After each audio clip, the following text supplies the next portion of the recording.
विधानसभा seat अब सबके लिए नाक की लड़ाई बन गई है। जहां एक तरफ एनडीए से भाजपा तो वहीं महागठबंधन के तरफ से जेडीयू चुनाव लड़ रही है, लेकिन इन सबके विरोध में वीआईपी पार्टी भी मैदान में उतरी हुई है।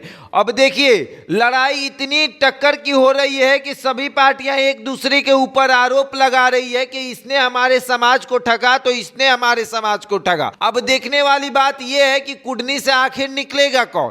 क्या जेडीयू के प्रत्याशी मनोज कुमार सिंह कुशवाहा, या फिर बीजेपी के जो उम्मीदवार हैं केदार प्रसाद गुप्ता, या फिर वीआईपी के जो उम्मीदवार हैं नीलाभ कुमार जो कि भूमिहार हैं।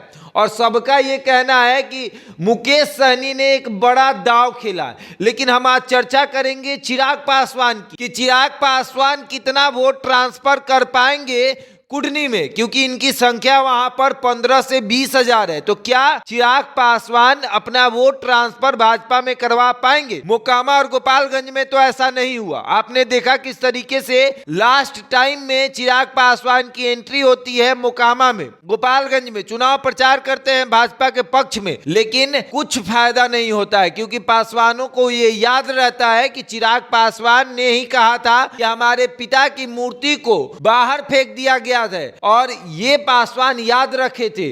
तो कहीं ना कहीं इसका नुकसान चिराग पासवान को हुआ। अब देखने वाली बात यह है कि कुडनी में चिराग पासवान जाएंगे चुनाव प्रचार करने, तो पासवानों से क्या कहेंगे कि भाजपा ने उनके लिए क्या किया है? क्या उनके पिता की मूर्ति को बाहर फेंक दिया गया था, या फिर उनको मंत्रिमंडल में शामिल किया जाएगा? जहां एक तरफ चिराग पासवान के चाचा अपनी पार्टी को पहले से ही भाजपा के साथ रखे हैं, तो अब चिराग पासवान भी अपनी पार्टी को भाजपा के साथ रख रहे हैं। हालांकि चिराग पासवान ने बहुत सारे शर्त रखे थे, लेकिन मोकामा और गोपालगंज में जिस तरीके से हुआ, भाजपा अब अपने शर्त पर चिराग पासवान को एनडीए में शामिल कराई है। अब देखने वाली बात यह है कि कुडनी में चिराग पासवान के चुनाव प्रचार करने से जो पासवान वोटर है उनका ट्रांसफर बीजेपी में होगा या नहीं, ये तो वक्त बताएगा। लेकिन लगातार मुकेश सहनी भी वहां चुनाव प्रचार करने जा रहे हैं और ये प्रयास कर रहे हैं कि सहनी वोटर जो हैं वो नीलाभ कुमार जो भूमिहार प्रत्याशी हैं उनको वोट करे। तो वहीं दूसरी तरफ तेजस्वी यादव पर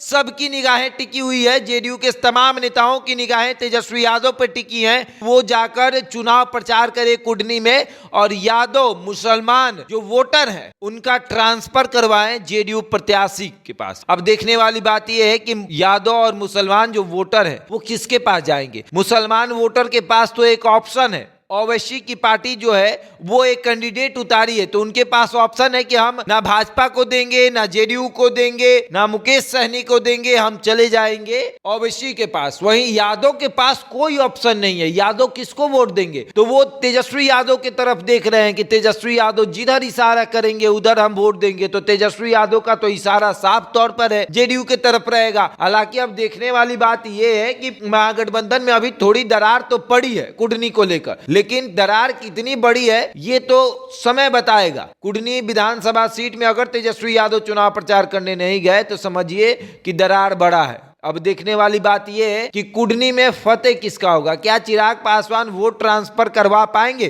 क्या पासवानों को ये कहने में सक्षम होंगे कि आप भाजपा को वोट दीजिए? और पासवान जो है ये मानने के लिए तैयार होंगे कि उनको भाजपा को वोट देना है? और फिर यादव, तेजस्वी यादव यादवों को मना पाएंगे कि आप जेडीयू को वोट दीजिए, मनोज कुशवाहा को वोट दीजिए, और यादव भी मानेंगे? अब देखने वाली बात होगी। बहरहाल इस खबर में इतना ही। बने रहे हमारे साथ और देखते रहे द इंडिया टॉप।